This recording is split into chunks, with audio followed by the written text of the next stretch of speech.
Good afternoon, everyone, and welcome to our next Jiu-Jitsu Con talk. Our speakers today are Fabio Gurgel, Guilherme Mendes, and Tainan Dalpra. Fabio and Guilherme are IBJJF Hall of Fame members, and Tainan is a two-time black belt world champion. Today, they'll be discussing building a career in Jiu-Jitsu. Thank you guys so much for being a part of this. Thank you, Danny. It's a pleasure to be here along with those guys that I'm a fan of, and it's a pleasure to be here. Thank you. Yeah, I was telling you earlier that I think this is it's so cool because we have three generations here. We have Fabio, me, and Tainan. We all have like a similar path, but in different stages, right? Like I grew up watching Fabio and seeing his success in Jiu-Jitsu was one of the reference, especially when I was doing the transition to open my academy. And we have Tainan that it's in an earlier stage and looking up to both of us now. And I think this is I think this makes this conversation so interesting and cool for the public. Man, truly a dream come true. You know, just to be next to two Hall of Famers, two people that I look up to, and really just get to be sitting here and just listening and be part of this. It's gonna be great. I'm sure I would try my best right next to them too. There's lots to learn, and this is gonna be great. Yeah.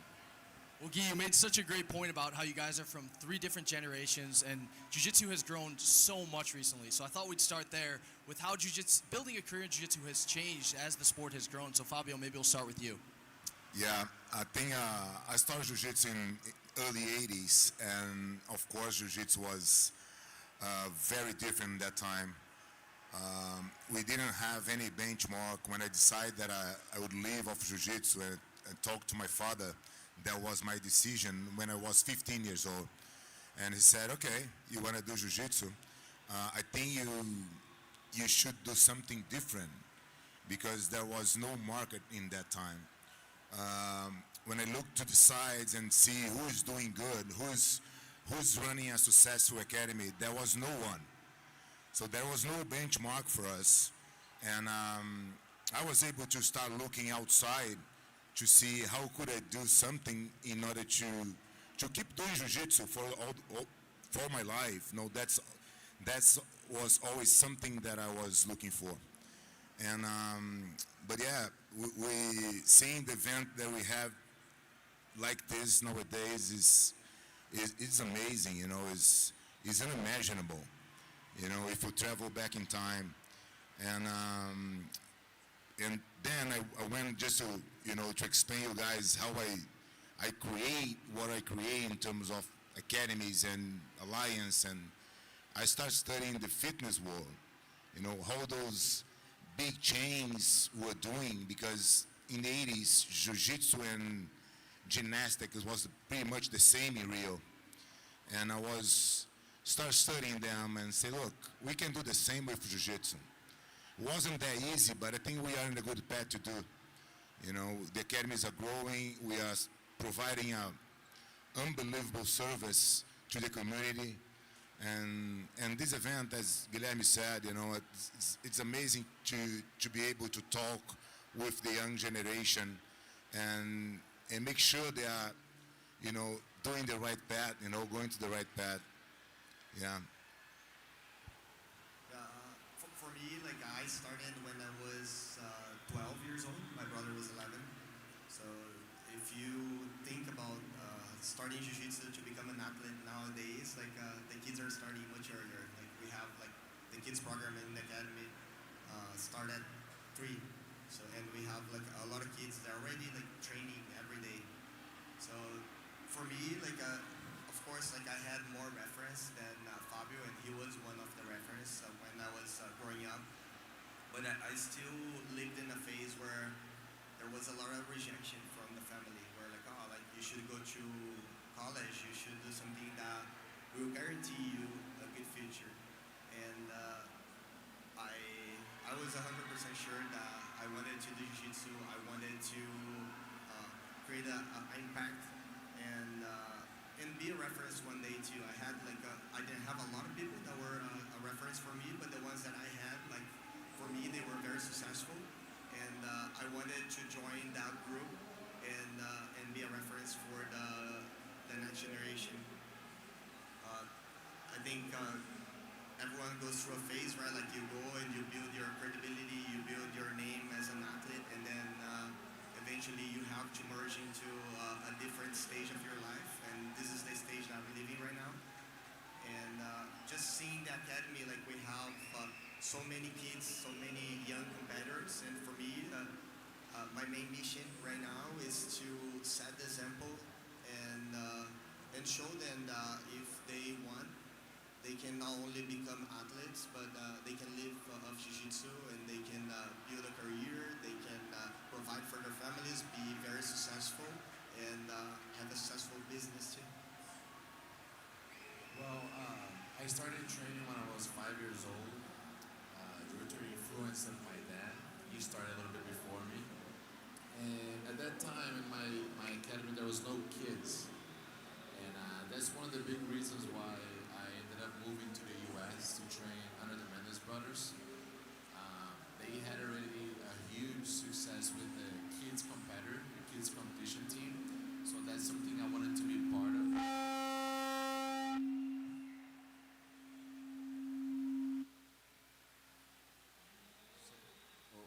So that's something I wanted to be part of. But I think one thing I'm very proud of was during that time that I was still living in Brazil, I trained in an academy where my professors, they truly kept that culture of, the strong values of Jiu-Jitsu. So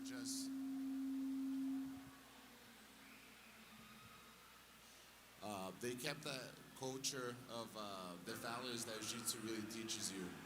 It's just the loyalty and everything that Jiu-Jitsu has in terms of benefits to your life. So I felt like from the very young age, they kept teaching me that, and I kept with me all the way to now.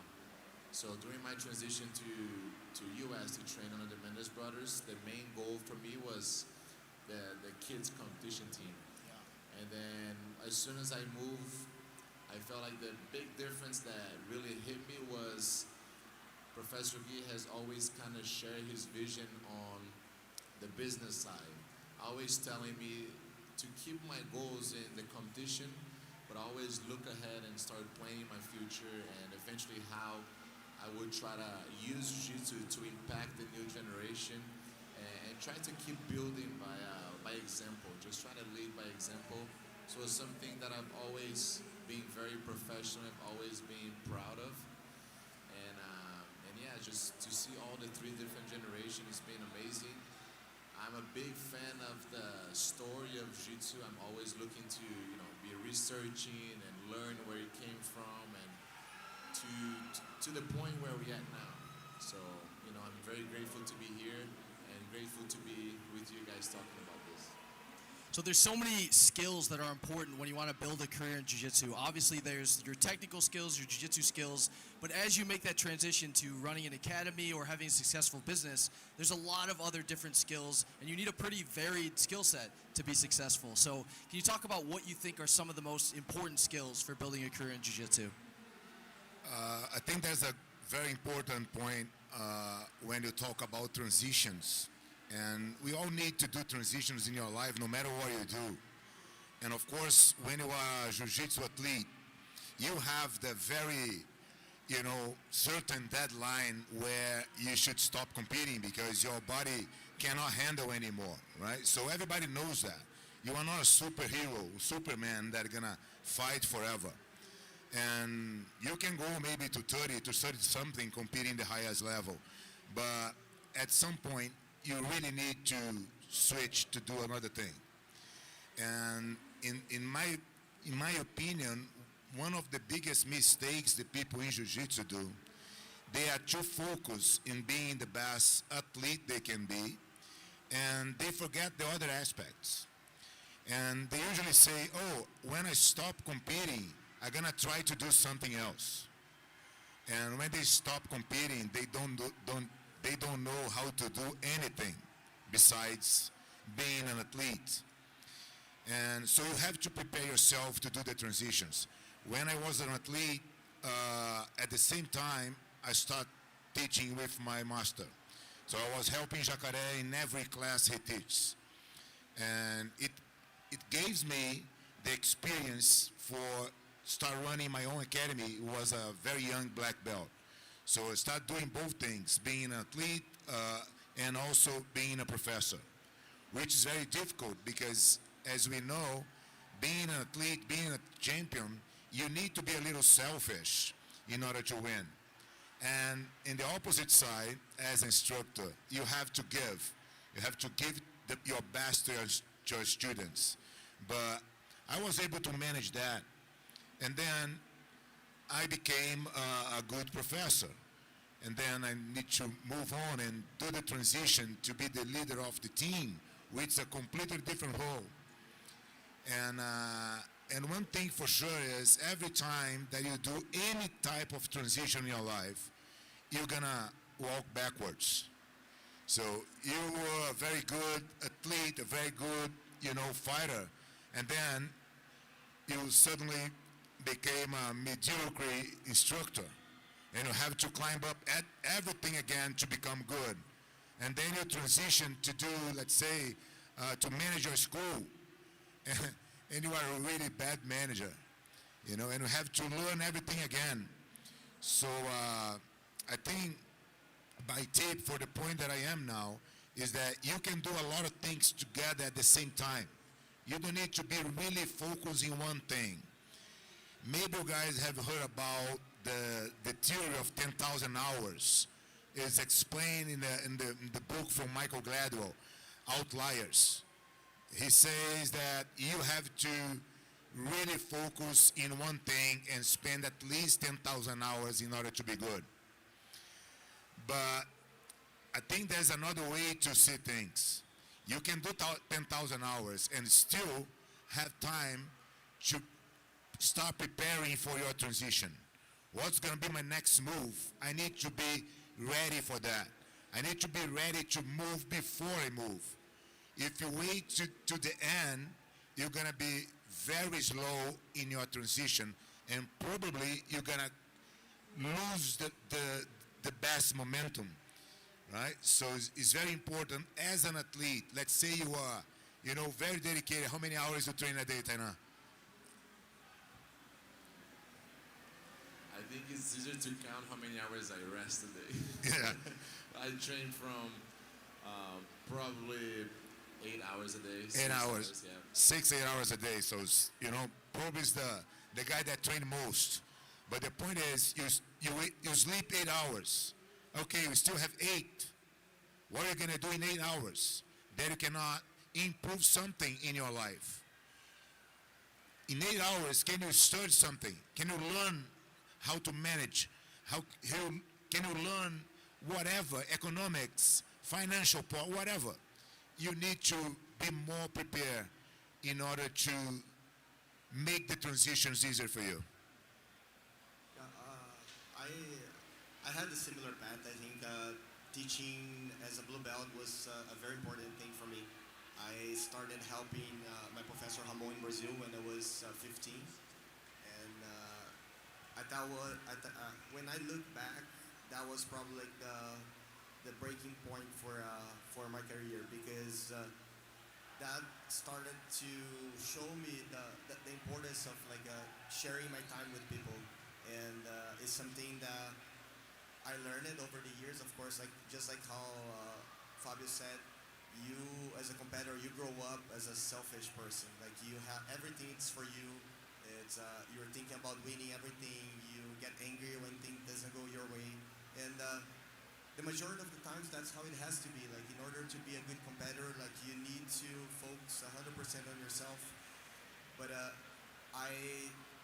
way I teach today, and I feel like this is something that can improve, like, for all the next generations, is like when you have like good mentors, like we have people around you that are influencing you to truly go out of the comfort zone, in the sense of not only training more or training harder, but like learning different things and doing things that maybe you don't want to do, but will prepare you for a better future. I think like that's when you can succeed the most.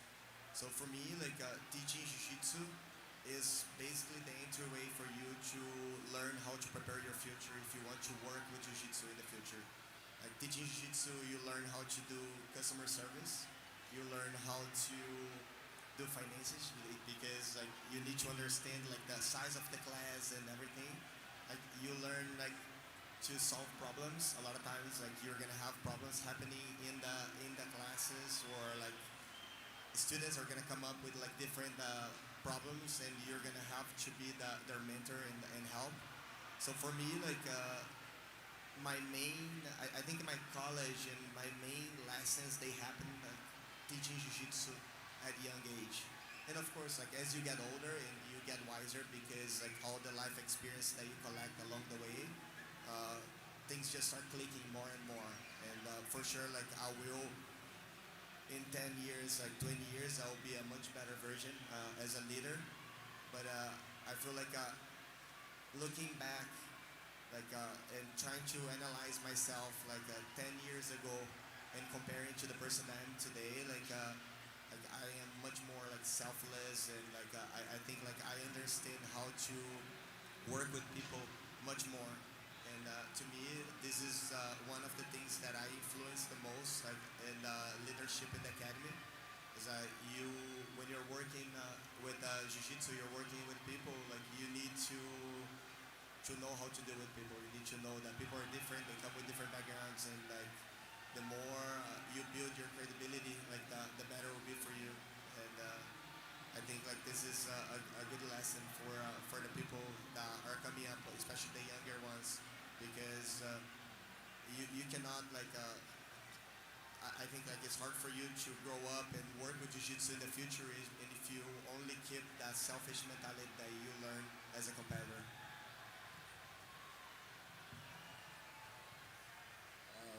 Well, I could say that my generation has been very blessed and very fortunate to have, examples of people that succeed in the sport. I feel like it's different than what Fabio has said, and different than Professor Gies, because they started to create something when really there wasn't any road to go. They started to pave the road. So to me nowadays, I start seeing them. I have pretty much the prints, the blueprint of what it takes to succeed, and the path that I should go on. Right? I feel like they paved the way for my generation to come in now. But one thing that I always kept, I believe I learned this with my family. It's the work ethic. I felt that my family has always worked from 7 a.m. all the way to 6 p.m. all day. So I kind of grew up in that environment with them always working all day. And when I moved to the US, I felt like it didn't make sense to only be at the academy training for 1 hour, 2 hours, and then be at home just waiting for the next session. I knew that, I had to be doing something else. And that's when I felt like Professor Guy kind of got that role, and he started teaching me and started guiding me into things that I could do, things that I could improve in different areas, kind of like how Fabio spoke. The training was going to be there every day. My competitions, my goals was still going to be there. Nothing would change. I feel like people sometimes they mistake thinking that the more time that they get away from their training, maybe it's a distraction, or maybe, they could be resting or taking a break. And I had a different mentality. I always, felt that the more hours I stay in the gym, regardless if I was training, teaching, helping, I think I would grow in different areas, and I feel like it would eventually pay back. So that's the work ethic. I think it's something that I truly value. It's something that in order to be successful, I believe you need to have, it's not something you're born with, but something you learn, and you build skills up on it, and you just continue to grow from it. So I felt like the biggest and most important point for me, it was definitely to build my work ethic and to make sure I spend, as many hours as possible in the gym. Just try to learn from everyone, not only on the jiu-jitsu, not only the techniques. That would be, of course, that was one of my goals, but really to be there and be able to learn from everybody. When I'm at AOJ, I see the business side of it, I see the customer service, I see the training, the techniques, the media service. So, it has so much to learn. So that's what I always try to encourage people to just spend time. If that's something you want to do with your life, if that's where you see your future, spend as much time as possible, because eventually you're going to harvest the fruit of that. So, I'm a strong believer on the work ethic, and that's something that I'm really proud of to keep pushing on to, help the next generation and to see how important that is. So you guys all mentioned how as competitors you have to be a bit selfish to achieve a lot of your personal goals. And then when you transition to a leadership position, you have to be much more selfless and focus on your students and the people around you. So what advice do each of you guys have for someone who's still competing, still active as a competitor, but is trying to transition their mindset to be more selfless and trying to give back a bit more? I think is a hard combination. I think the athlete needs to be selfish in a way, and what we are saying, I think we all agree that you have to maybe shift. When you go teach, you have to be able to shift to that different mode when you are teaching, when you are dealing with your family, if you're dealing with your friends, when you are doing business. You cannot just do your way, and this is different than when you are a competitor. You can do your way because you're going to pay the price if something goes wrong. But when you do something wrong with your students, you're going to create a much bigger damage. So you really need to be there for them. That's what being a professor means. And of course, when you learn how to combine those different modes, it's going to be much easier for you to do the transitions, as we said. And I think one problem that jiu-jitsu instructors usually have is that because you are a leader, and you are a natural leader, because you are a black belt, they are teaching, and people are there to learn from you, which already puts you in the leadership position. But this is very dangerous, because sometimes you feel and you think that this is because you are very good, and it's most likely not the truth. What happened is you are there because you are a black belt and you get that position. But I think jiu-jitsu instructors need to be humble enough to see that they are not that good, and they need to keep evolving in order to inspire people, in order to really teach a good jiu-jitsu. And when I say good jiu-jitsu, I'm not talking about the techniques. I'm talking about the values, as Tainan mentioned, the work ethic. This is something that jiu-jitsu taught all of us, and you need to pass this to the new generation. So don't think you are the guy because you are in that position. To be honest, we need to be able to sit down and be the dumbest person at the table. We need to have a group that are way smarter than us, and you need to do that very often. And the question for the instructors is, where's your group? Where's the group that you sit down and you are the dumbest person at the table?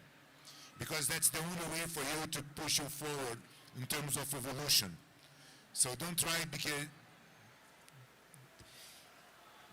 to be that black belt that thinks that black belt is everything, because it's not. If you want to be a good instructor, a good influence for the younger generation, you need to do way more than that. Yeah, I think Fabio brought a really good point, which is it doesn't matter how good you get in your skills in jiu-jitsu, you still need to be humble to collaborate with other people that know more than you, maybe in different areas. And I think like this is a good lesson for the younger generation or for the people are that are coming up too, because I think like the main question for a lot of people, especially I work with a lot of young competitors, and people always want to know, oh, how can I get a sponsorship, right? Like they think because they won a competition, like they are in a position where they deserve a sponsorship, or like, oh, like I want to have this opportunity. Like I think it's a time for me to get this opportunity. But in reality, like for me, like the way I learned it was always to focus 100% on myself and building the skills and become attractive to the opportunities. Make the opportunities come to you, you know. And it applies to sponsorships. It applies to seminars. It applies to anything that you want to do in life. Like when you are very attractive because people want to somehow relate their work to your work, like they're gonna come after you. And this is the main lesson for parents or for young athletes. Like if you're the person that you're like trying to get a sponsorship everywhere because you think that you deserve, but other people don't, is because probably you don't deserve yet or you don't have the right set of skills. And I always encourage all of my students, regardless of their age or their skill level, to focus 100% on displaying work and use like platforms like competitions, use like social media, everything that you do to show who you are, to show your skill, and that's gonna make you more attractive, and that you're gonna end up like collaborating with people. You're gonna have like if you're a black belt or if you're a high level, people are gonna invite you to go to their academy, to seminars. If you're a good athlete, you're a good image for the company, they're gonna try to sponsor you. But in the end, like every collaboration, like it has to be a street of like two ways. You know, you can't expect that people are gonna do something for you, but you don't have anything to do in return. You know. And I think this is a good lesson. Like we have a lot of kids that are becoming competitors, are becoming very high-level competitors in the sport. A lot of parents that don't know how to guide their kids because they were not athletes, or like they don't have any experience in the sport. So I think the more information we can give to them to focus 100% on building, the more you build, the more attractive you become. You know, and it applies to your academy. Like the better your programs are, the better like your instructors are in the leadership. Like the more attractive it is, like the more students are gonna come to your door, and like you're gonna be able to keep them if you're doing an amazing work. So I think this is an advice for people, because I know a lot of people that are gonna watch this. Are young athletes, and there are people or parents that want their kids to learn how to build a career and succeed. And there's always this question, like when I'm gonna get the return for all the investment I'm making, right? Like I'm paying for all this sign-ups, or I'm buying gis and doing everything. Like at what point I'm gonna start getting it back, or my kids gonna start getting it back, you know? And I think it's really important for them to focus on doing the work and displaying the work, and the right time like will be when the person has like the skill, the personality, and all the tools to create any type of partnership. And then most likely like the opportunity will be presented to you. You don't have to rush and go after. I think I'm in that transition right now where I have half of my day I'm thinking about the competition, how can I get better, how can I improve, and half of my day I'm thinking about the students, how can I help, how can I make a difference. But one thing that truly has helped me to make that transition and just to make it easier, it's been I stopped focusing on the competition, and I started really celebrating the small victories every day. Not just mine, but my students. I felt like that's starting to give me a good feeling every time I saw students that, you know, maybe a little kid that wasn't able to step on the mat, wasn't really confident on themselves. Now they started training better, they started behaving better. maybe it's it's an older person that couldn't train much before, but now has really changed their lives around, and then now they're really focused on just training jiu-jitsu, and they're really living the lifestyle. So when I started to really celebrate those small victories daily, it started to bring me a good feeling about what I was doing. I was in the right path. It started really showing me that, I'm impacting lives. And when that changed for me, I felt like it made sense. Now I feel like the competition is great. I'm there, I'm fully focused on winning. But I feel like my main priority is my daily victories, impacting lives. I feel like showing jiu-jitsu to people that have never seen it yet. Maybe bringing back a good feeling that somebody that maybe had a better experience training, or maybe went to the competition and they lost some motivation on it, and because of my way of teaching, maybe because of my way of presenting jiu-jitsu to them, it brought it back. It brought it back, that feeling that they want to get back to training, or they're excited to train. Maybe they bring their son, their daughters, they present to the whole family. And I think that's that's where it changed for me. That's where I felt like it never took a toll into my career. It always added up more, So I feel like if you're training and you're in that stage where it's all about yourself, try to see different victories that you can add on to your career other than just a gold medal. The gold medal is great, but it's just a moment. It becomes memories shortly after. So the small victories daily, it's what motivates me to train. It's what motivates me to lead by example. It's what continues to push me to, just to be my best version every single day. And not just, a few times a year where I'm stepping on the mats and I have people watching me. I know that I can do a lot more, every single day, and just try to push on to, teach the next generation and help every single person that steps on the mat. The way how I see jiu-jitsu, I try to show them that it's not just about the technique. Everything that I'm collecting every single day, the hours that I'm spending on the mat, I'm really just trying to bring as much as possible, as much experience, and this just trying to impact lives in a positive way. If you're aiming to build a career in jiu-jitsu or be a leader in the industry, eventually you're going to be managing people, which is oftentimes very difficult because people have different experiences, different goals, different motivations. So do you have any advice for how to transition to become a good manager and leader of people? Yeah, we get to the point that is definitely the most difficult thing in life, manage people, right? I think I'm really happy and glad to hear what Tainan just said about taking care of the people, and it's really nice to see such a young talent, one of the best to ever do a jiu-jitsu, thinking about the other people, because that's the real purpose of life. And when you start doing something just for you, just for the result, just because you want to be the champion, you want to be the spotlight, you want to make money, it's just you all the time. And you don't look to the other people, even though you get success in your plan, you're gonna be very lonely in the end, because you won't have anybody to share your happiness. So it's very important at a certain point.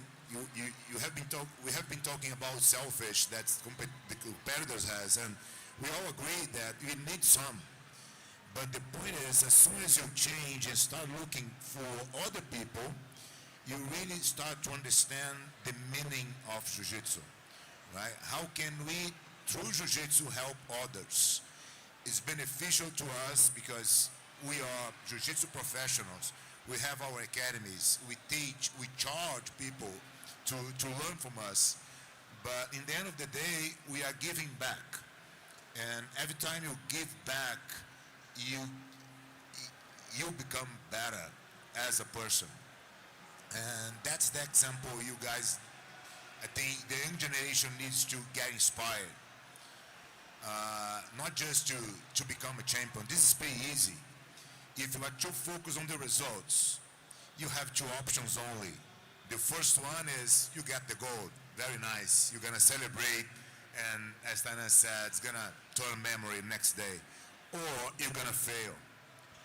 And if you fail, you're gonna get depressed because that medal was so important for you. So if you get the gold, okay, you gotta kind of thinking that you are better than you really are. I think people should really forget about the results and work to the legacy. What people's gonna tell about me when I die. So it makes me turn around and look how many people I'm helping in my daily life, because those people will be the people that will be at your funeral talking about you, so we should work as hard as possible towards that goal, to build the legacy and not just looking to the results. And I know that for young generation it's hard to think that way, but I hope you guys can keep that in mind, and think about it for a while, because you have to put your effort in a daily basis to get your goals and do your things, but in the end of the day you have to be able to look to the broader picture, and broader picture is work through a legacy and take care of the people. Yeah, I want to give an advice to parents, because I feel like I'm living that stage right now, not only in my career, but in my life. Like in my career, I'm like right now, like I was a successful athlete, like I'm now becoming a successful leader.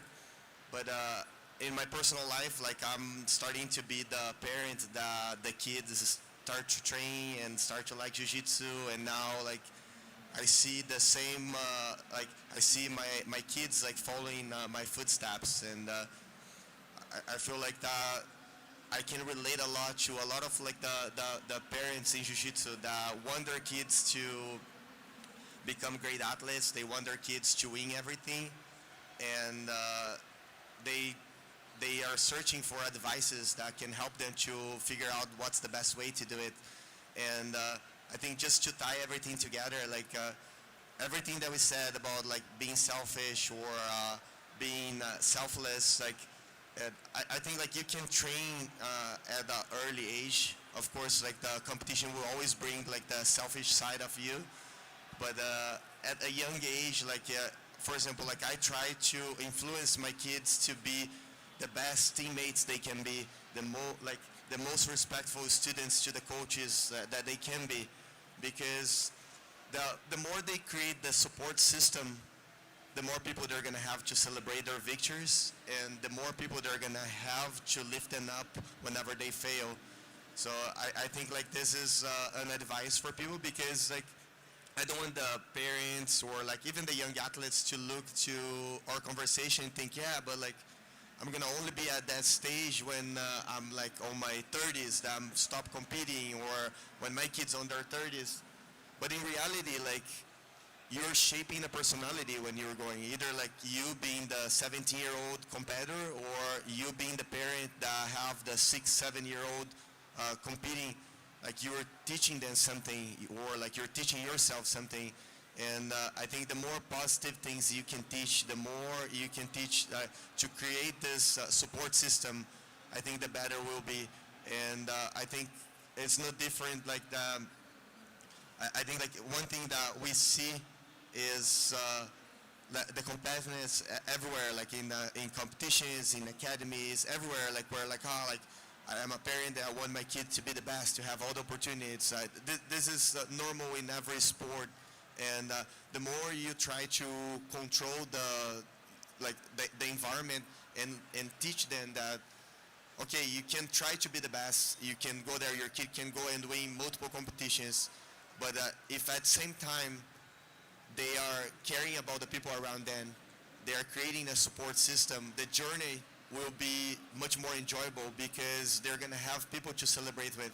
And when they fail, they're gonna have those people to lift them up and teach them the way and help them. So for me, like this is one of the top priorities right now. My kids are in a very early stage as a competitor, and that's what I have been doing. I was like, just try to make a lot of friends in the academy. Try to make all the coaches like your personality, like they want to help you because you're a good kid. Because I know that this mindset will teach them to be nice to the people around them, and I think ties together with what I was saying earlier, and you're gonna be, I think, more attractive to any kind of partnership if you are easy to relate with, if you're nice to the people around you, and I think a lot of times, like parents, like especially if you don't have the right guidance or you don't have the right leadership above you, like parents can think, oh, like all I want is my kid to win gold medal no matter what. So I'm gonna go and like I destroy everyone around me. I don't care about what people think.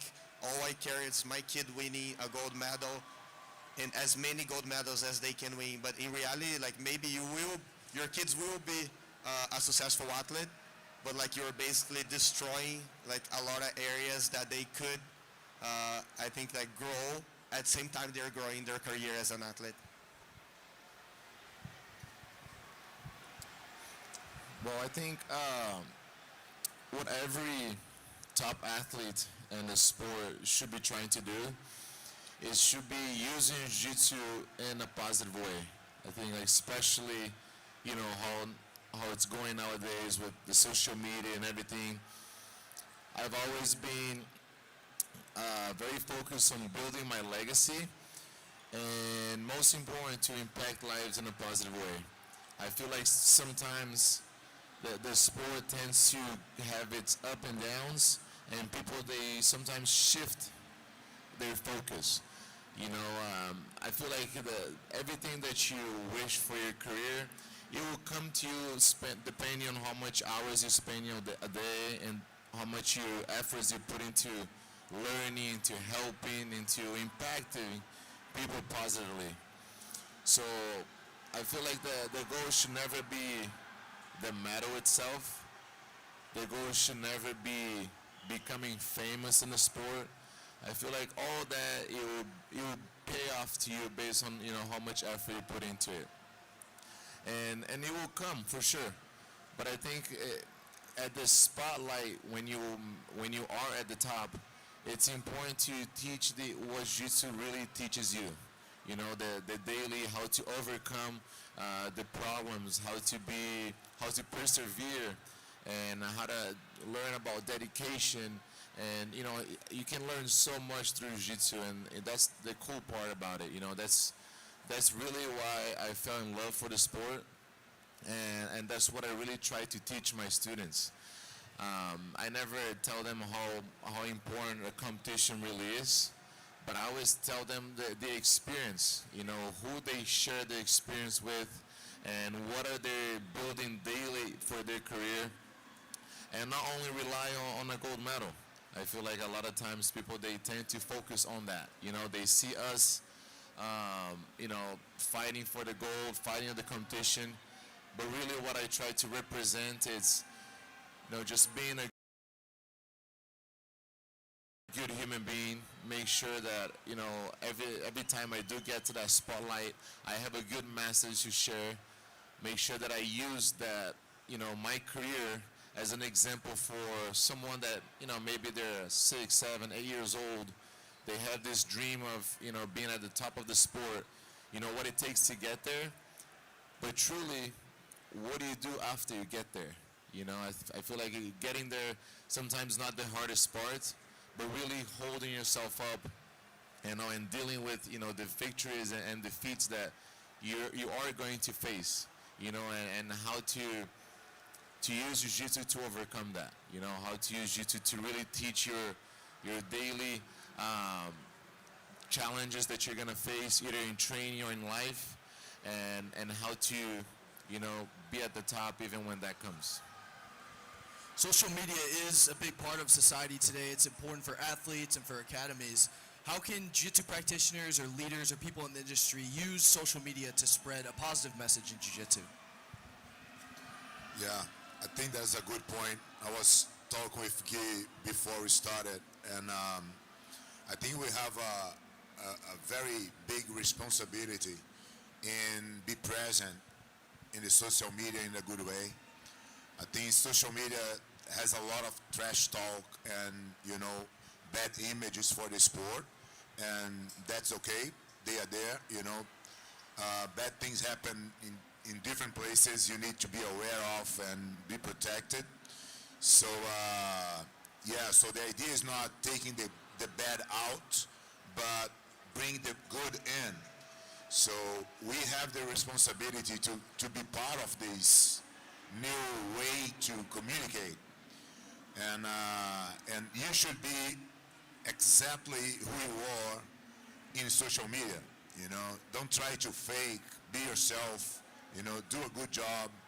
Communicate what you're doing. Share with the Jiu-Jitsu community good things that you're doing. Because for sure you guys are inspiring others to do the same. Maybe you get the feeling sometimes that the bad guys winning because they are promoting and they have a lot of clicks and likes and engagement in that post because they are doing something different. But in the long-term run, which is life, it's much better for you to be yourself, and try to do good and try to show the real Jiu-Jitsu. And this event, as we are doing now, I think is so important because that's the opportunity that we have to share the good things with the young, practitioners. And I think that's what we should do more. I think one of the things that a good instructor must have is the passion to share, is the passion to share what they know. And we have a lot of good professors, good instructors in Jiu-Jitsu. We need to use all of them to promote Jiu-Jitsu in a good way. And of course, use the platforms to reach more and more people. Social media cannot be out of our lives, but we need to know how to use it and not be used by them. Yeah, just, and I think the bottom line is be yourself wherever you are. Yeah, I feel like there will be, I think, like different styles, like everywhere, like different personalities, and that's important. Like I think there's no way to avoid that, right? Like there are things that you agree and things that you don't agree. And in the end of the day, like Fabio said, you have to be yourself. Like you need to stand up for the things that you believe and like use like nowadays social media to expose like your opinions and the things that you believe. So for Jiu-Jitsu, I think like the best way to use the social media is to show who you are, and let people fall in love with your image and like what you represent and everything that you do, and I think like continue to do that, and if we're doing that in a positive way, hopefully like it grows and become like a reference, and more people get inspired and continue to do that. That's what I focus on with AOJ and like myself as a leader. Of course, like every time you want to get likes or you only you want to do something just to get attention, like anything that is dramatic or polemic would attract attention. But in the end, like the goal is not just to get likes or to get that attention from the people. The goal is to show who you are and get people to be inspired by you, and let your work, I think, affect like other people's lives too. So like for AOJ, that's what a lot of people come to me, like has been like that for the last 10 years, and they like, you guys are very good with the marketing, like you guys do an amazing job with the marketing, like how you do that. And to me, like was always about showing what we do daily. Like there's nothing like special, to be honest. Like it's just like we go there, we film what we're doing, and the people that we have in our group, and we let other people see that. You know, it's just like a platform for people to get to see what we see every day. And I think that's the mentality. I'm not trying to create anything different. I'm not trying to be different on social media. Like what I am on social media, the things that I say, the things that we post on AOJ is what I do every day. And for sure, like we're gonna have people that will get inspired by that, and for sure we would get way more likes and comments, and if it was something more dramatic or something more polemic, but that's not the type of attention that I want to get.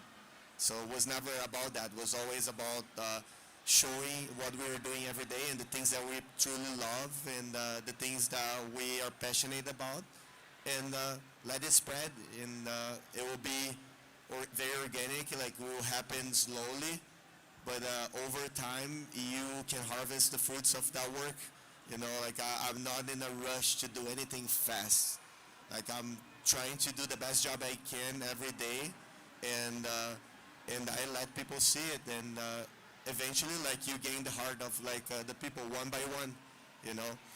And I think for just to translate that in a way where athletes and parents and people that are building their careers can learn that as like just be yourself. Like you're already unique, but try to do the best job you can to show results, to I think like to spread something positive, and eventually over time, like always focus on the long run. Like Fabio has been saying that like since the beginning, like the long run is it's important, right? Like not like what you're doing now as a competitor. Like it's what's gonna who you're gonna be in the future. Like every competitor, every kid competitor. Like I tell that to a lot of parents when I talk with them.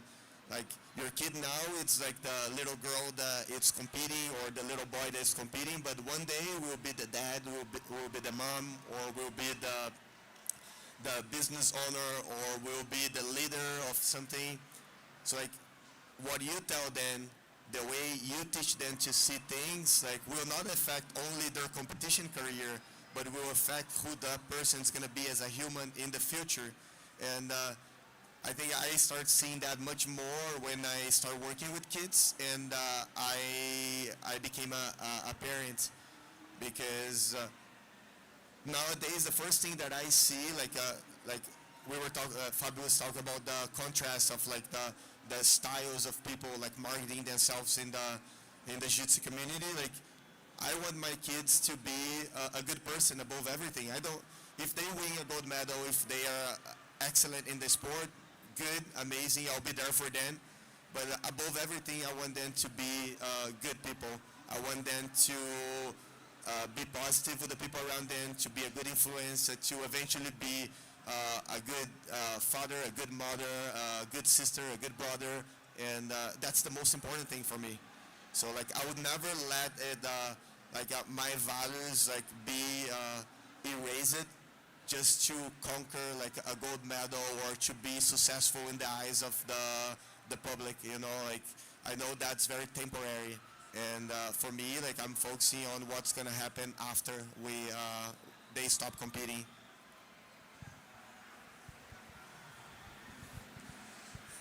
I think when you're thinking about social media, especially the way how I feel like Professor Gil has always taught me, it was to make sure that you're building your branding and you like the product. I feel like you need to see yourself as also a product, and you need to make sure that your branding is exactly who you are. And I feel like when you stay true to yourself, when you Jiu-Jitsu, you use it as a way to express who you are, right? To show your character, to build your character if you're a little kid. And you know, if you're promoting a bad product, it doesn't matter how much you promote. It's not gonna do well.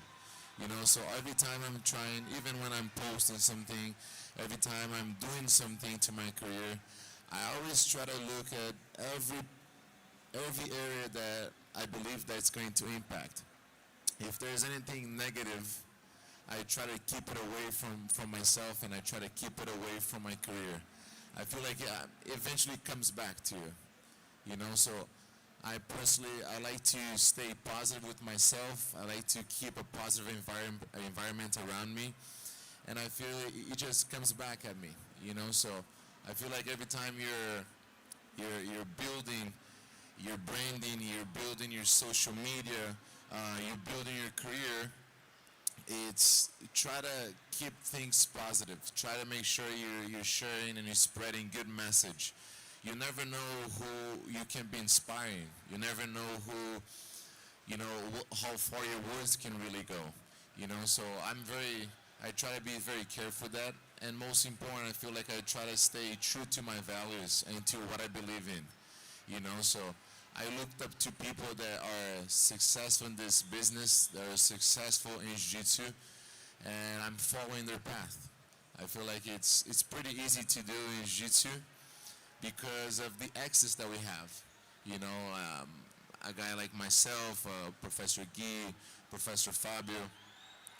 In different sports, it's hard to get access like this. It's hard to even see the big stars out, and you can't even see them in a competition.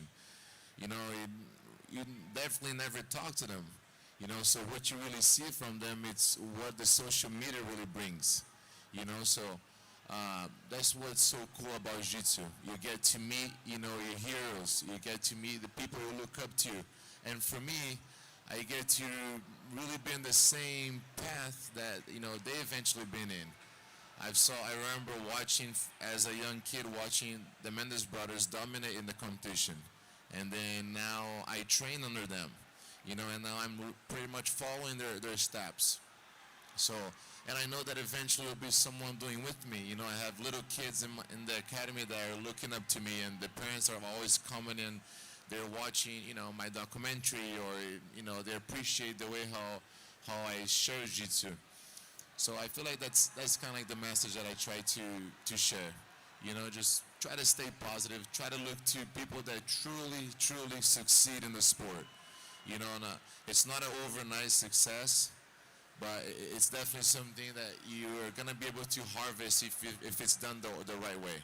You know, so I've got great role models that I look up to, and I just try to make sure that I present the best myself every time that I'm doing something like this, to make sure that people that are looking up to me, you know, they also get the right and positive impact.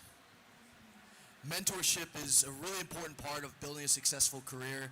Not only when you're an athlete, like being mentored, but also becoming a mentor can also be another transition, another important part of your career. So can you guys talk about the role of a mentor, and then what skills you'll need to develop as you're trying to become a mentor in jiu-jitsu? Yeah, I think mentorship is something really important, and everyone should have at least a few mentors in life. When we talk about jiu-jitsu, your professor, your instructors, is gonna be there for you. They are your mentors in the first phase, at least, right? But I think as young athletes, you know, coming up, you should first understand where you are. Jiu-jitsu is not just competition. The competition is a small phase of the process. Jiu-jitsu is way bigger than that. So if you don't understand where you are, you cannot see the whole picture, and you're gonna be really focused on small things that doesn't really matter. So of course you need to get focused in competition, train hard in order to succeed and get your spotlight in the sport. But you need to know that competition is that small part, and looking up to, you know, people that already did what you are aiming to is really important. So you see, as Tainan mentioned, in jiu-jitsu it's a pretty small world. You can talk with basically everyone. Everyone is accessible for you. So you should try to learn from them which way they choose. And guys, this is very important. Don't go for the convenient. Do what's right. because in your journey in jiu-jitsu, you're gonna have many opportunities to get off the track.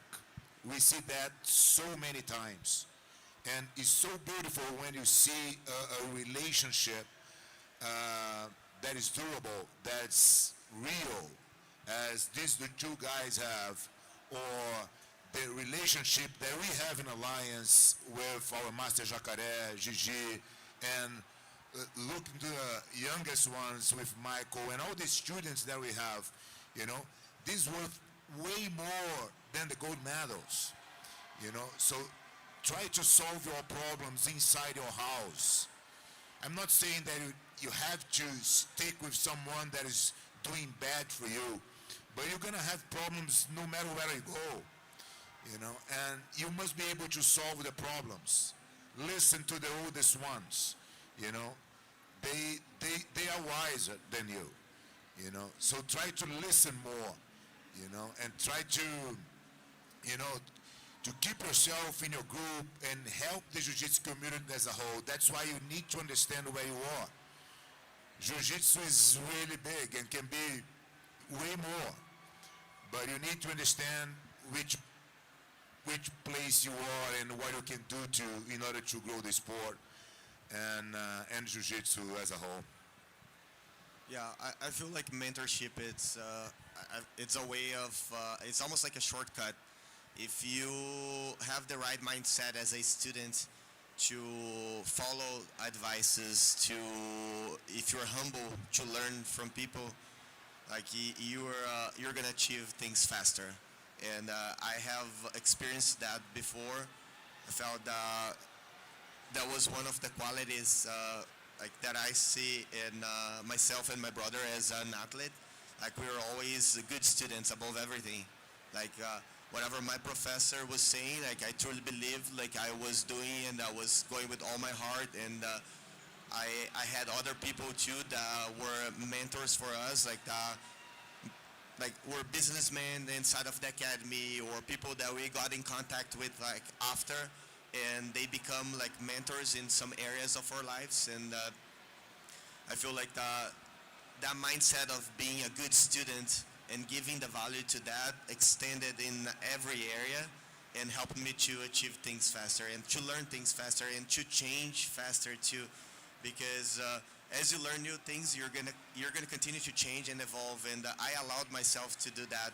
When I compare myself now with the person that was like 15 years ago, like I'm a completely different person, like much more evolved, and like I feel like I understand things different because I was able to learn from the people that were around me.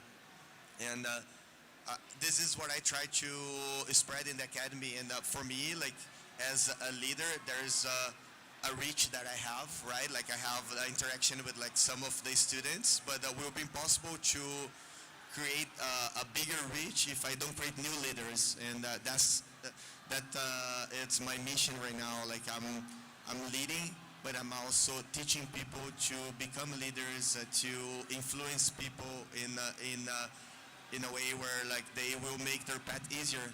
So like I think Tainan is a good example. Like he moved to the United States when he was 13, and at first was like me leading him and like helping him to achieve the goals and correct the things that we thought was not productive for him. And right now, like he's pretty much a partner inside of the academy and helping to lead other people the same way that I see like Fabio with Langi was probably like a similar path too, where like came as a student and now is a leader inside of the academy. And the more leaders we are able to create that can spread the culture, spread the same message that we have, I think the more powerful our message will become, because our reach will be much bigger. So right now, like I don't feel alone. Like in the beginning was when I first started AOJ, was like me trying to be the leader for everyone, and was very overwhelming in the beginning. And I almost felt that I would never be able to do it, because how can I influence every single student here if I'm just one person, And I have my personal life too. But right now, like I have so many young leaders that have the same culture, same mindset, same way of thinking, same intentions that I have, and I think that became the difference in the work that I have been doing, and I think I'll continue to do that because that's what's gonna make the difference in the work and will influence the jiu-jitsu community in a positive way. The more leaders I can create, the more I can spread a positive message that it's helpful to a lot of people. Like the more my work will be recognized, like I was saying, and the more people we're gonna attract, right? Like in the end, like as a business, like you want to attract people, you want to have a lot of students, you want to have like affiliates, or you have like it doesn't matter. You want your work to spread, and that's almost like a sign, or it is a sign of success. And I think there's no way to do that alone. Like you have to have a strong team with you, and that's what I have been building. I have been trying to build a team of people that truly believe in our work and have the same mindset that I have, and I feel I get to work with an amazing group every day, and that spreads in the academy, and the goal is to spread even more, like in the whole jiu-jitsu community. I came to U.S. when I was 13. I feel like a very difficult stage, you know, when you're a teenager, and you know, you think you know everything, and especially for me at that time, I was moving from living with my parents to start living on my own. So I feel like it's a very critical stage, but the mentor I had, Professor Guy, stepped in at the right time. I felt like it was much easier for me to listen to him because he was also the person I looked up to. He had accomplished what, you know, I envisioned to one day try to accomplish myself. But I think I'm not sure if my parents really predicted this, but the most important thing was the environment that I was brought into. You know, I felt like it's probably the most important decision that I've made in my life, and with the help of my parents, we're able to do this the right way. And it's probably what I look to create inside the academy, and to continue pushing whenever I see a student coming in, or whenever if I see Professor Guy really bringing his kids in. He's not really so much worried about the training and, you know, and the techniques and what they're gonna learn, but really making sure that the kids are in the right environment, you know, because they're gonna be raised into that environment. They're gonna be looking up to, you know, eventually they're gonna really stop looking up to him and start looking up to their own heroes. It's something that every teenager, they go through that phase. You know, they stop listening to their parents a little bit, and then they start, you know, looking up to their heroes, right? Started to act like the people that they looked up to. And I felt like the mentor, he stepped in the right time. You know, I came here without my family, and I felt like Jiu-Jitsu gave me a new family, you know, and gave me mentors, gave me people that I really was able to, in the last 10 years, build great memories, and really has helped me, you know, grow in as a person. It has helped me achieve my goals, and continues to push me to be better every single day. You know, so you're asking about how important the mentor is. I felt like it was everything to me. You know, when I moved from the U.S. or from Brazil to U.S., you know, I was in a completely different culture, learning a different language, learning different people. You know, I wasn't, my parents were not here to help me out. So the mentor, making sure that I have, you know, the right mentor next to me, it was what pushed me to be the person that I am today. And, you know, it made the whole difference into my career. So it's something that it's very nice for me, and it's something that I've been very blessed to have Guy and Rafa to kind of like lead the path, and, you know, just continue to do great things in the future.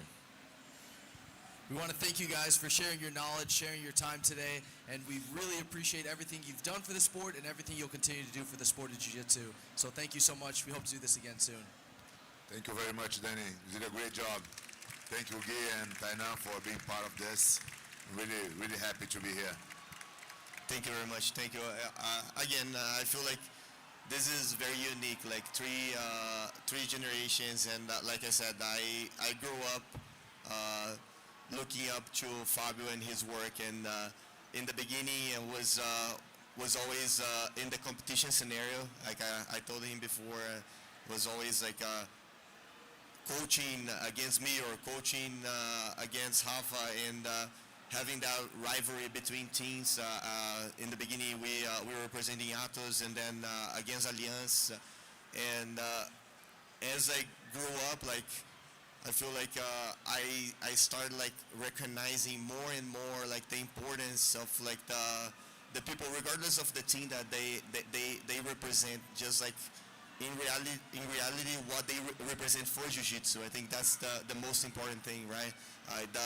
The flag is just like one component, but what you represent, what the things that you say, the work that you do, like that's the most important. So it doesn't matter if it's Alliance, Atos, like AOJ, Grace Baja, like I think this is just one like a small thing compared to the big thing that is what the work that the person, the individual is doing for Jiu-Jitsu. So again, like, thank you for the work that you have been doing.